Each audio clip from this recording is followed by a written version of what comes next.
Hello, and welcome again to Navajo County Connection. I'm David Tenney, member of the Navajo County Board of Supervisors representing District 4, and my co-host. Hi, I'm Dawnafe Whitesinger representing District 5. It's good to have you here today. Glad to be here, Dawnafe. Nice to see you again. Good to see you. Seem like we run into each other all the time. Yeah. Board meetings and TV shows and everything else. Yes.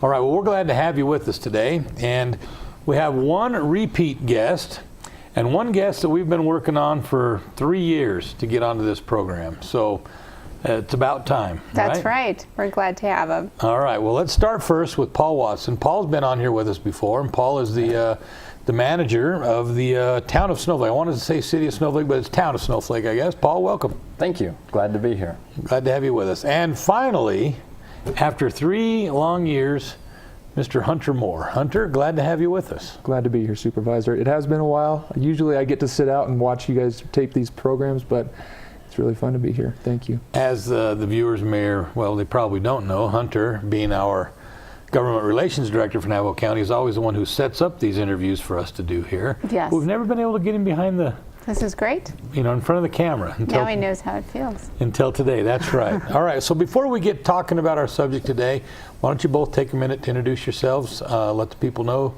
who you're from, a little bit about your background, and what kind of brought you to this point in your career in Navajo County. Paul, why don't we start with you? Okay. You know, it's, and you mentioned that I've been on here before. The last time I was on here was discussing the regional partnership that is responsible for promoting this area for tourism.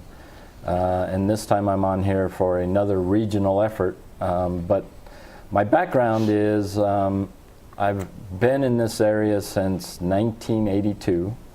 I started my career in government with the town of Eager, and I was with the town of Eager for about 3.5 years. Pinetop Lakeside incorporated in 1984, and I became the first finance director for Pinetop Lakeside, and I was with them as finance director and then ultimately as town manager until 2004, so about a 19-year stint with Pinetop Lakeside. And after a short hiatus in the real estate market, my timing was perfect there. Right when I got in, market went down. So subsequently, I've gone back to work with the town of Snowflake, and I've been there about 5.5 years. That long already? Yeah. Doesn't seem like that long ago.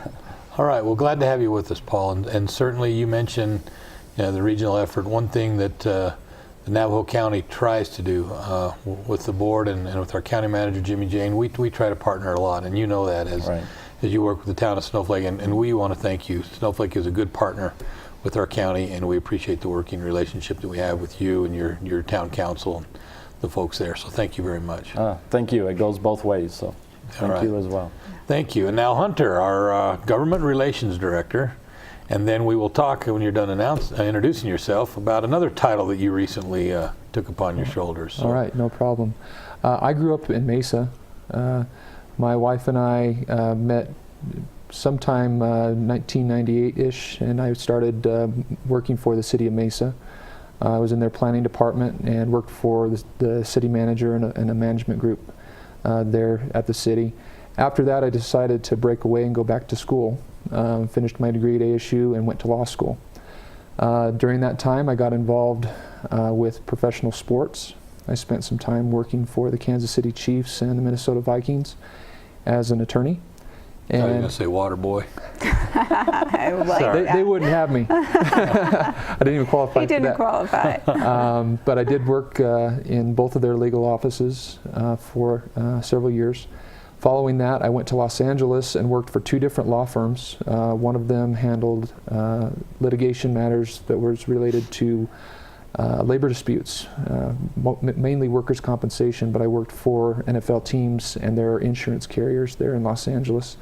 And for another small firm that did primarily real estate, a little bit of product liability, and a few other things, just kind of dabbled in some stuff. I came back here to Arizona because my wife and I wanted to come back to where home was. My wife and her family settled in Snowflake. She graduated from high school there, and we wanted to come back and be part of the White Mountains. An opportunity presented itself with Navajo County, and 3 years ago I was hired as the Government Relations Director, which primarily was to work with Supervisor Tenney, going down to the Capitol and doing the lobbying work that the county is engaged in with the statewide agency that we have, and also to go work back in Washington on a variety of subjects. I did that, and as you mentioned, I help with all of the media for the county, all of our press, our social media, relationships between other forms of government. Usually I have a hand in helping with that, and I've been working on economic development projects for quite some time. And that dovetails nicely with our subject today, which is the Real Arizona Corridor. Okay, very good. Thank you. And Hunter, glad to finally have you in front of the camera. It's good always hiding behind it. So I've got a face for radio. You've got a face for television. We ought to have the viewers are going to request that he be the host from now on, I'm guessing. Anyway, all right, you mentioned Real Arizona Corridor, right? Yes, I do. Let's talk about that. Paul, could you, Real AZ, an acronym in government we use a lot of acronyms. Can you talk to the folks about, what is Real AZ, what does it mean, and then what is the organization, and kind of a brief history of it, and then we want to get into some of the meat and potatoes of things that you and Hunter and I and others in that group have been working on. I think I'll start with the history a little bit, and then we'll talk about the current organization. I guess I'm one of the dinosaurs. I've been around a long time in this area, and I was involved when the first organization that I'm aware of as far as regional economic development started, and that was White Mountain Regional Development Corporation. And that was similar. It was the cities, the counties, and private membership. And it was formed to promote the economy of this region. As you know, when you're isolated in a rural area like this, you need to pool resources and collaboratively work together to try and make things happen. So that organization lasted for a while, and then at some point when it was no longer in place, it was transitioned over to the county. Navajo County took on the responsibility of kind of making sure at least it stayed in place. And then in more recent years, through the hiring of a marketing consultant and some other efforts, the organization became its own again, so to speak, and the Real AZ Corridor. Real stands for resources, energy, access, and lifestyle. And those are the things that we think we have that kind of set us apart or allow us to attract industry into this area. And so we branded that as our logo, and that's what we use to market this region for the outside world. But the organization itself is made up of the cities and towns in Navajo and Apache County, as well as the two counties, as well as private membership. And the organization's been doing pretty well, been able to keep moving things forward and do the branding and the other things that we've talked about. But I was probably one of the main ones, there was a concern at one point that there was nobody really driving the team of horses, right? We did have one of the former managers of this area that was trying to keep things moving forward and organize as far as the meetings and agendas, but nobody really with boots on the ground going forward and making sure that we do all we can to compete when it comes to bringing industry into our region. And that's where the discussion started to talk about what can we do if we're serious about economic development, what can we do to really be a player in the market. And I personally, as well as Hunter and Dave, I think you as well, and others, started kind of looking at what are the opportunities, what are the challenges, and what's the competition out there. And I personally talked to Keith Watkins, who's with the Arizona Commerce Authority, which is the state organization for economic development. And I talked to him about what we're trying to do, and are we really competitive with the other regional economic development organizations. And as I did that, and you put me in contact with some of them, and I talked to them and looked at their budgets and what they're doing, to be honest, we just weren't competitive. We had a good organization. I think we had people that were all on the same page as far as what we wanted to accomplish, but we really didn't have anybody getting us out there and getting that going and making it happen. And so I started talking to some of the other managers from the other communities about this. And in the meantime, Dave, I think you were the one that came to me and said, hey, I've talked to my county manager, and we think we have a concept that makes a lot of sense.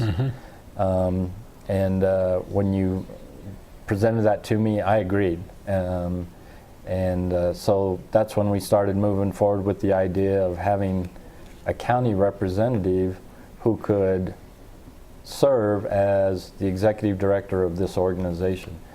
And the name, which is the guy sitting right next to me, that was mentioned, I agreed 100%. I think he already had a lot of those connections. He was already working with the organizations such as Commerce Authority, other state agencies, as well as the federal level, and things that could be a real benefit for us as we move forward. So that's where we're at. And I guess my final comment would be, when I talk to my council about what is it that we need in Snowflake, and there's a lot of things we need, but all of them center around a strong economy. And you're not going to have a strong economy unless you have people there that are making a good wage and are able to support themselves and support commerce in the area. So it boils down to jobs. And that's true in most areas, but particularly for us, and especially after we lost the paper mill, after Catalyst closed down, it became very obvious that we needed to make a concentrated effort to try and recoup those jobs that we lost. And that's our primary focus right now. It's top priority on everything we're doing in Snowflake.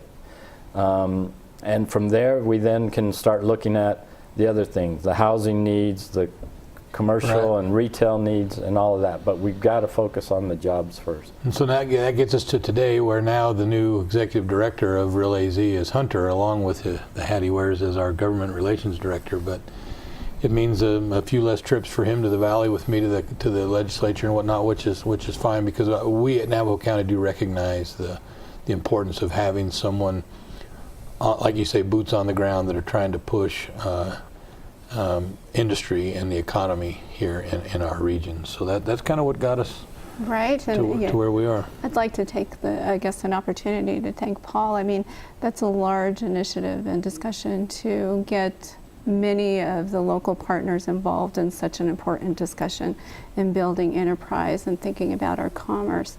And so what are some of the areas that you're working on in this particular sector? Natural resources? Well, it's interesting, yes. One of the focuses and one of the sensitivities that we need to have with Real Arizona and the footprint of Real AZ, which is Apache and Navajo County, is we don't want to make the members feel like they're competing for the same business. So for example, a retail type of client, somebody who is looking to locate a specific type of retail business in their community, they don't want to feel like somebody else is trying to poach or to steal their potential clients. So Real AZ and that two-county footprint is really focused on the natural resource and industry, and when I say industry, heavy commercial type of jobs, manufacturing, things that have a more base economy, very, very foundational for your local economic base. So those types of jobs then turn into the retail and the consumer services. They've got to buy their clothes somewhere, they buy their food somewhere, they buy their groceries. They bank somewhere, they have a phone company, those types of jobs. They are the breadwinners, typically. They're going to have a spouse and a family that comes along with them, and those then translate into the kinds of opportunities that members of Real AZ are looking for. So somebody who's involved with banking or telecommunications, or they provide service with electricity. we're really focused on making sure that we bring in industries that have that kind of foundational base that we need here in this region, tied to natural resources, tied to anything that has to do with manufacturing or commercial aspects. Those are really the focuses that we're putting into this. Yet your focus, certainly at least the couple months you've been front and center on this issue, hasn't necessarily been, even though you're focused on it, your main focus hasn't necessarily been bringing in No, it new hasn't. companies that way. No, and I appreciate you bringing that up. Relay Z is about getting jobs, but it's also about retaining jobs. We have, it would make no sense for me, and if you'll bear with me, we can talk about a subject here that's very interesting for our forest industry. It makes no sense for me to go out and try and find 300 new jobs to bring in when we have 300 here already that may be in jeopardy if they don't have what they need. So one thing that, and I think Supervisor Tenney's been involved with this, so he's probably alluding to this, is our forest industry right now needs to have a supply. The White Mountain Stewardship Contract, which started 10 years ago after the Rodeo Chetasky fire, it was designed to build business. There was a concerted effort between local, state, federal government, and all of the stakeholders who are interested in industry and the forest's health to put forest industry back into the forests. And they've done that in a very big way over the last 10 years. They've invested over $130 million collectively. They probably employ between 200 and 300 people directly. And they use a multiplier of effect of about 1.5, so total about probably 400 jobs to the region when it comes to employment within that industry alone. But the real issue that we're looking at right now within Relay Z and the organization's focus has been, how do we retain those jobs? Because the Forest Service has a shortage of funding to provide acres for the industry. Well, what does that mean? The Forest Service has a budget every year that they devote to getting vegetation treated. They have approximately this year about $3 or so million to get that done for the ABARS, Apache Sitgraves Forest. The Apache Sitgraves needs to get about 20,000 acres out every year to make sure that industry is supplied, and that 3 million plus isn't enough right now. So we've been working with members of industry, talking to them about what their needs are. We've been talking to members of the Forest Service about what their costs are in order to get that supply out.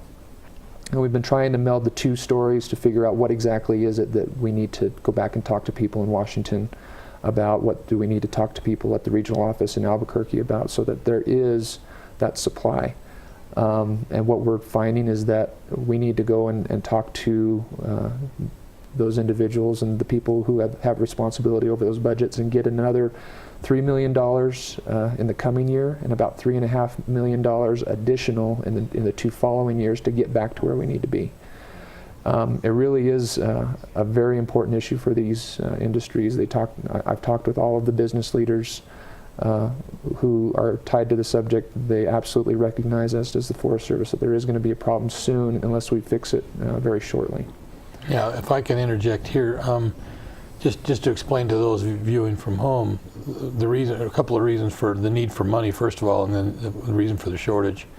First of all, people might think, well, why does it take any money? Why don't they just let them go in and cut? Well, environmental laws being what they are, it takes a certain amount of money and time to go through the NEPA process, which is the National Environmental Protection Act. It's a process that makes them go through, do archaeological studies, study the endangered species and all the things to make sure that they're not violating any of those, so that we keep everybody happy. That's the industry, the environmental community, and government, everybody, to make sure the acreage is NEPA ready and what they call on the shelf ready to go. And so that when you say give up, they need to put up 20,000 acres, they need to have 20,000 acres per year that has already had the NEPA done and is ready to go in and do forest restoration and thin the forest. We've had the big fires here because the forest is not treated. So that's the reason why it takes money to do that, and the Forest Service has to pay to have people do those studies. Then the biggest reason for the shortage is that there was about almost 60,000 acres of land that had already either been all the way through the NEPA process or was in the middle of the NEPA process that burned up in the wall of fire. Well, the wall of fire is over here in the area where these industries are. Acreage over near Payson doesn't do these businesses any good because they can't afford to freight the small diameter trees that far. So the other reason for the kind of the crisis right now is the almost 60,000 acres that should be on the shelf and ready for them to put up for people to work on that burned in the fire, and they never replaced them. So anyway, I'm sorry to interrupt you, but No, I wanted to interject that so people understand a little more. Why the need? Why does it cost money for them to say go cut the acres? Why can't it just be, hey, go cut it, and then what caused the shortfall? And it's a huge issue because we know that down the road in the coming years, we're going to see the second phase of the Fry project. It's the biggest treatment area that's ever been done by the Forest Service, but it's going to take a while to get here to the east side of the state. In the meantime, the industry that is here needs to stay here. You know, the 300 plus jobs that I mentioned, you know, we tried to calculate and make sure we understood, you know, what does that mean for this area? It would be like for Maricopa County losing Boeing, Intel, and U.S. Airways all in the same time frame. If we were to lose 300 jobs up here, it's a huge hit to our economy. These businesses, they do a great deal to improve the safety of our forests. They do a great deal to employ people. They provide a great economic engine for this area. It's a natural resource that needs to be dealt with the right way. And it's good for both of our communities, especially over in Apache County. They have some very good things going on as far as some of the new projects that have come online in just the last few years. And there's more interest around the country looking at what could be possible here if the acreage is available. Okay, now recognizing we probably only have about 5 or 6 minutes left, it's amazing how fast a 30-minute program can go, but before they start giving us the signal that we need to wrap up. So that's the main message that you're taking right now, that we're taking back to D.C. when we go and down to the state, doing everything we can to get our congressional delegation and the Forest Service to focus their energies to make sure we don't let these businesses fall to the wayside, like unfortunately what happened to the paper mill over near Snowflake. That, you know, that used to employ 300-400 people, and we've seen it come and go, and we can't afford to have that happen. And certainly that's part of the things that have caused the struggles in the town that you represent, Paul. But anyway, so that's one of the focuses. But in the few minutes we have remaining, can you talk about some of the other focuses that we have at Real AZ and you know, Hunter, Paul, whichever one you want to talk about, some of these other things that we've been focusing on? You know, it's most of it is tied to natural resources. I mean, the forest obviously is a major natural resource, but we also have potash that has been identified in the area. There's a significant effort underway to try and put the resources together to start mining that potash. That will be a huge issue. There's other natural resources that have been identified in Apache County that are underway of trying to do that, take advantage of those resources as well.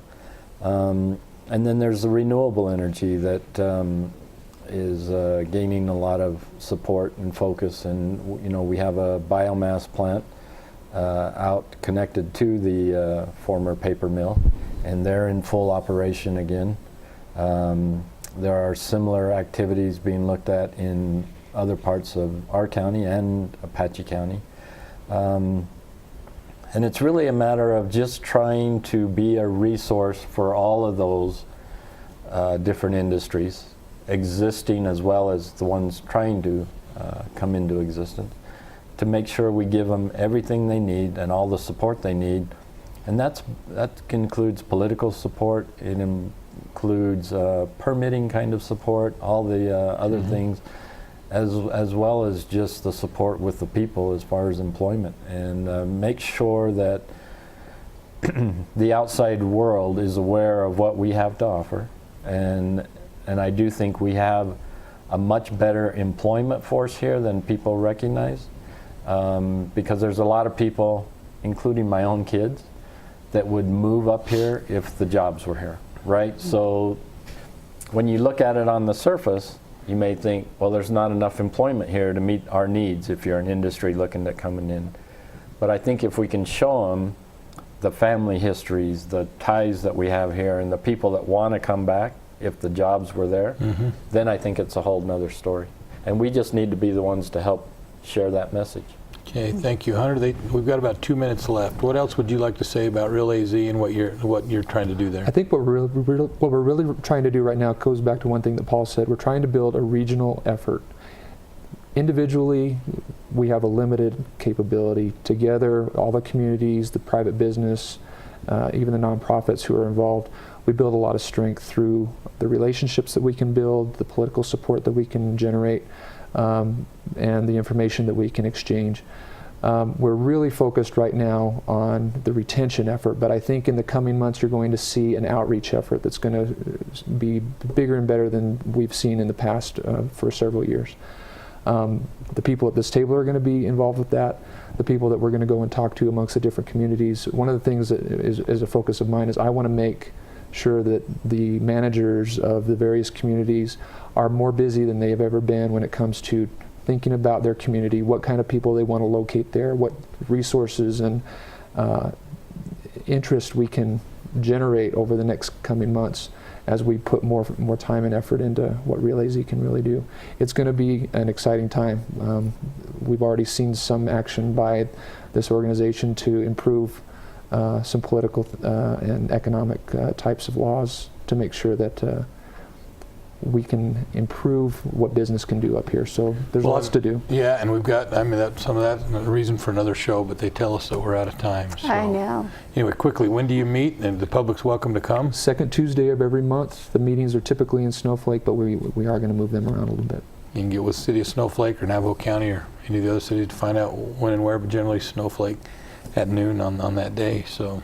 And before we wrap up, I would just like to say that, one thing, I'm a citizen first before I'm an elected official. And I certainly appreciate as a citizen that there are people who are looking out for the best interests of our community and ensuring that businesses and that enterprises are growing here. So thank you for the support of this initiative and allowing it to grow. Thank you. Well said. Well said. Thank you both for being here, and thank you both for what you do. We do appreciate the partnership we have with the other cities and towns, and Snowflake's certainly one of them. And Hunter, you do a wonderful job for Navajo County. The taxpayers in Navajo County are blessed to have someone like you working for them. So, agreed. Thank you both, and thanks to Mel and his crew here at the City 4 television here at the City of Show Low. They always do a great job for us, making their facilities available. We appreciate it, and thanks to you for always tuning in. Dawnafe.